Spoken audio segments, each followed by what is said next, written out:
Assalamualaikum warahmatullahi wabarakatuh. Perkenalkan, kami dari kelompok 4. Hari ini kami akan mempresentasikan materi tentang peran dan kedudukan sebagai warga negara Indonesia. Materi yang ada di dalamnya pengertian penduduk, pengertian warga negara, peran warga negara, dan kedudukan warga negara Indonesia. Sebelum masuk ke penjelasan materi, izinkan saya memperkenalkan anggota kelompok saya, yaitu saya sendiri, Muhammad Fakih Wijaya, Wilindra Wicaksana, Muhammad Rizik, Muhammad Farhan, lalu Ernesia Azarin, Hairun Najwa, Keila Andrea Ardi, dan Siti Alia Kesuma. Baiklah, pengertian penduduk akan dibacakan oleh Farhan. Kepada Farhan dipersilakan. Penduduk adalah sekelompok warga negara yang tinggal di wilayah tertentu, yang wilayah tersebut dijadikan sebagai domisili ataupun tempat tinggal menetap. Menurut Supomo, penduduk adalah orang yang secara sah bertempat tinggal di negara tersebut. Seseorang dapat dikatakan sebagai penduduk apabila telah tinggal di negara tersebut dengan jangka waktu yang cukup lama. Jika seseorang memiliki kewarganegaraan yang sama dengan negara yang tinggalnya, maka disebut sebagai warga negara. Jika seseorang tinggal di negara tersebut dengan tujuan suatu pekerjaan, maka disebut sebagai warga negara asing. Dan jika seseorang tinggal di negara tersebut hanya untuk sementara waktu, maka disebut sebagai turis atau wisatawan. Nah, tadi kan udah dijelasin tuh oleh Farhan pengertian penduduk. Nah, selanjutnya itu ada pengertian warga negara. Nah, pengertian warga negara itu akan dibacakan oleh Ernest.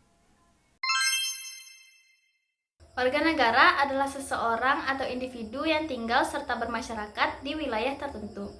Warga merupakan salah satu unsur dari negara, sehingga warga negara adalah semua orang yang tinggal serta tumbuh di negara tersebut. Menurut Aristoteles, warga negara adalah orang yang aktif ikut ambil dalam kegiatan bernegara, serta mampu berperan sebagai orang yang diperintah dan orang yang memerintah. Seseorang dapat dikatakan sebagai warga negara apabila ia merupakan bagian dari anggota negara yang bersangkutan dengan status kewarganegaraan asli maupun asing. Sebaliknya, seseorang dapat dikatakan sebagai orang yang dikatakan sebagai non warga negara apabila seseorang bukan merupakan anggota dari negara bersangkutan dengan status kewarganegaraan asli maupun asing. Menurut Hamdi dan Lutfi, pengertian kewarganegaraan terbagi menjadi dua, yakni yuridis dan sosiologis. Yuridis adalah ikatan hukum antara seseorang dengan negara. Ikatan hukum menimbulkan akibat hukum tertentu seperti adanya akte kelahiran, KTP, dan surat pernyataan. Sedangkan sosiologis bukan merupakan ikatan hukum, melainkan ikatan emosional seperti perasaan, sejarah, keturunan, dan tanah air. Nah, kan kalian sudah mengetahui itu pengertian penduduk, pengertian warga negara. Nah, materi selanjutnya itu peran warga negara yang akan dibacakan oleh Hairun Najwa. Peran warga negara. Yang pertama ada peran pasif, yaitu kepatuhan warga negara terhadap peraturan yang berlaku di negara tempat mereka tinggal. Contohnya menaati peraturan lalu lintas dan membayar pajak tepat waktu. Yang kedua ada peran aktif, yaitu keikutsertaan atau partisipasi warga negara untuk terlibat dalam kehidupan bernegara. Contohnya memberikan hak suara kepada pemilihan umum. Yang ketiga ada peran positif, yaitu permintaan dari warga negara atas pelayanan dari negara untuk memenuhi kesejahteraan hidup. Contohnya meminta pemasangan listrik kepada PLN. Yang terakhir ada peran negatif, yaitu permintaan warga negara agar negara tidak ikut campur atas urusan pribadinya. Contohnya memilih agama yang akan dianutnya. Nah, setelah Hairun Najwa menjelaskan 4 peran utama warga negara, ternyata ada beberapa peran lagi loh, yaitu peran dalam bidang hukum, contohnya taat terhadap hukum. Kemudian ada juga peran dalam bidang politik, contohnya menjadi anggota partai politik. Lalu ada peran dalam sosial budaya, contohnya ikut serta dalam membangun daerah. Lalu ada peran dalam bidang ekonomi, contohnya turut menyantuni fakir miskin. Dan yang terakhir yaitu peran dalam bidang pertahanan dan keamanan, yang contohnya menjadi anggota Polri. Nah, jadi itu dia peran warga negara Indonesia. Lanjut ke materi selanjutnya, yaitu kedudukan warga negara Indonesia. Nah, di dalam materi ini terdapat berbagai poin-poin. Poin pertama yaitu penentu warga negara, kemudian poin kedua pewarganegaraan, lalu poin ketiga masalah kewarganegaraan, lalu yang keempat hilangnya kewarganegaraan Indonesia, lalu yang terakhir warga negara Indonesia. Nah, poin pertama tentang penentu warga negara akan dijelaskan oleh Ernest. Kepada Ernest dipersilakan. Sebuah negara memiliki wewenang untuk menentukan siapa yang berhak menjadi warga negaranya. Dalam menentukan kewarganegaraan, suatu negara memiliki cara dan pedoman yang ditentukan dalam hukum negara yang bersangkutan yang dikenal sebagai asas kewarganegaraan. Asas kewarganegaraan terbagi menjadi dua pedoman, yakni berdasarkan kelahiran dan naturalisasi. Berdasarkan kelahiran terbagi menjadi dua asas, yakni asas soil dan asas sanguinis. Asas soil adalah hukum tempat kelahiran atau law of the soil yang menentukan status kewarganegaraannya berdasarkan tempat kelahiran. Salah satu negara yang menggunakan asas ini adalah Amerika Serikat. Selain itu, ius sanguinis adalah hukum berdasarkan keturunan atau law of the blood yang menentukan status kewarganegaraannya berdasarkan keturunan dari orang tuanya, dimanapun ia dilahirkan. Negara yang menggunakan asas ini adalah negara Filipina. Nah, setelah Ernest menjelaskan poin pertama, lanjut ke poin kedua, yaitu pewarganegaraan yang akan dijelaskan oleh Cia. Pewarganegaraan adalah tata cara bagi orang asing atau bangsa lain untuk memperoleh kewarganegaraan Republik Indonesia. Undang-Undang Republik Indonesia Nomor 12 Tahun 2006 menyatakan bahwa kewarganegaraan Republik Indonesia dapat juga diperoleh melalui pewarganegaraan. Berdasarkan Pasal 9 Undang-Undang Republik Indonesia Nomor 12 Tahun 2006, permohonan pewarganegaraan dapat diajukan oleh pemohon jika memenuhi syarat sebagai berikut. Yang pertama, telah berusia 18 tahun atau sudah kawin. Yang kedua, pada waktu mengajukan permohonan sudah bertempat tinggal di wilayah negara Indonesia paling singkat 5 tahun berturut-turut atau paling singkat 10 tahun. Yang ketiga, sehat jasmani dan rohani. Yang keempat, dapat berbahasa Indonesia serta mengakui dasar negara Pancasila Undang-Undang Dasar Negara Republik Indonesia tahun 1945. Yang kelima, tidak pernah dijatuhi pidana. Keenam, jika Denhan memperoleh kewarganegaraan Republik Indonesia, tidak menjadi berkewarganegaraan ganda. Yang ketujuh, mempunyai pekerjaan atau berpenghasilan tetap. Yang kedelapan, membayar uang kewarganegaraan ke kas negara. Lalu, setelah Cia menjelaskan poin kedua tentang pewarganegaraan, kemudian ada poin ketiga tentang masalah kewarganegaraan yang akan dibacakan oleh Ernest. Menentukan kewarganegaraan dapat menimbulkan masalah status kewarganegaraan seperti apatrid, yakni orang yang tidak memiliki status kewarganegaraan. Bapatrid merupakan orang yang memiliki dua status kewarganegaraan. Dan multipatrid merupakan orang yang memiliki lebih dari dua status kewarganegaraan. Nah, selanjutnya poin keempat tentang hilangnya kewarganegaraan Indonesia yang akan dibacakan oleh Keila. Kewarganegaraan. Yang pertama, memperoleh kewarganegaraan lain atas kemauannya sendiri. Yang kedua, tidak menolak atau tidak melepaskan kewarganegaraan lain, sedangkan orang yang bersangkutan mendapat kesempatan untuk itu. Yang terakhir, dinyatakan hilang kewarganegaraannya oleh Presiden karena permohonannya sendiri. Yang bersangkutan sudah berusia 18 tahun atau sudah kawin dan tinggal di luar negeri. Dengan dinyatakan hilangnya kewarganegaraan ini, Republik Indonesia maka akan menjadi tanpa kewarganegaraan. Nah, poin yang terakhir yaitu warga negara Indonesia. Dalam pembahasan ini terdapat dua asas, yaitu asas umum dan asas hukum. Asas umum akan dibacakan oleh Willy dan asas khusus akan dibacakan oleh Rizik. Kepada Willy dan Rizik dipersilahkan. Asas kewarganegaraan umum. Yang pertama, asas ius sanguinis, law of the blood adalah asas yang menentukan kewarganegaraan berdasarkan keturunan. Asas ius soli, law of the soil adalah asas yang menentukan kewarganegaraan seseorang berdasarkan tempat kelahiran. Asas kewarganegaraan tunggal adalah asas yang menentukan satu kewarganegaraan bagi setiap orang. Asas kewarganegaraan ganda adalah asas uang menentukan kewarganegaraan bagi anak. Terima kasih. Asas kewarganegaraan khusus.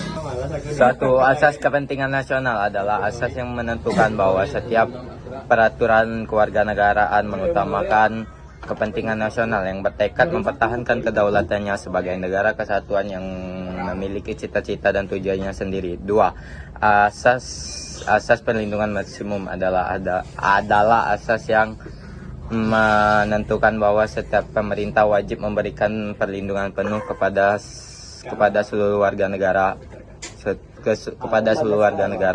3. Asas persamaan di dalam hukum dan pemerintahan adalah asas yang menentukan bahwa setiap warga negara Indonesia mendapatkan perilaku yang sama di dalam hukum dan pemerintahan.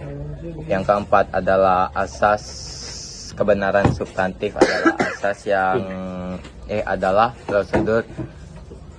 prosedur kewarganegaraan seseorang yang tidak hanya bersifat administratif tetapi juga bersifat substantif dan syarat permohonan yang dapat dipertanggungjawabkan kebenarannya.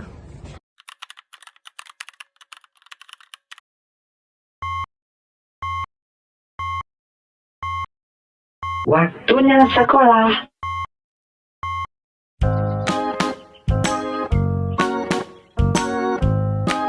Ma, Ade berangkat dulu ya. Hati-hati di jalan ya. Sudah siap, Dek? Ya, ayo kita berangkat, Pak. Tapi pasang tali helmnya dulu, Pak, biar aman. Oh, iya.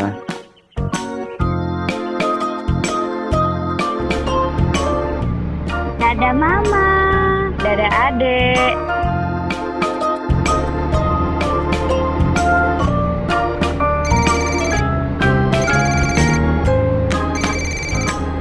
Pak, kita jangan berhenti di sini. Kita berhenti di sana saja. Ada rambu-rambu dilarang berhentinya, Pak.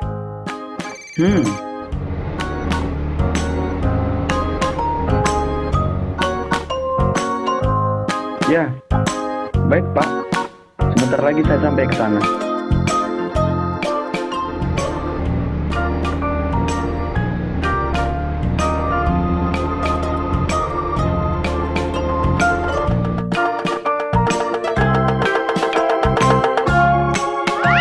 Wah, Pak, jangan berhenti garis. Nanti bisa membahayakan pengendara yang lain. Oh, iya. Maaf ya, Pak. Terima kasih atas kerjasamanya.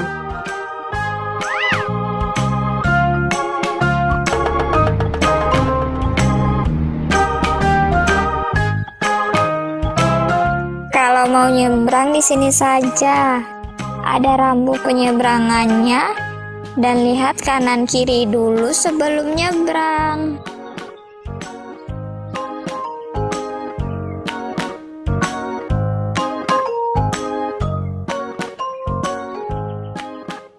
Selamat pagi, Ibu. Selamat pagi.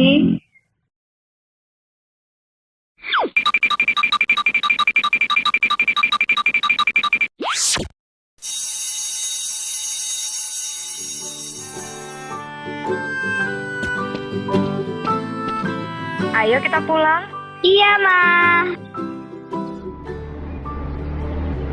Wah, Bu, tasnya jangan disandang. Bisa memicu tindakan kriminal loh. Lebih baik tasnya ditaruh di dalam jok saja. Oh iya, terima kasih ya Bu atas sarannya. Duluan ya Bu. Ya Bu, ayo deh. Iya, Bu Guru.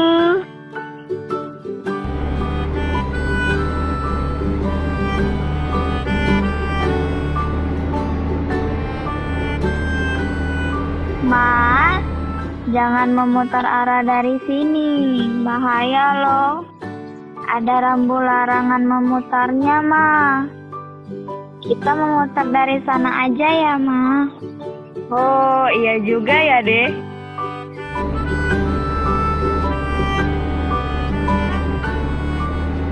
Nah, itu rambu boleh memutarnya, Ma.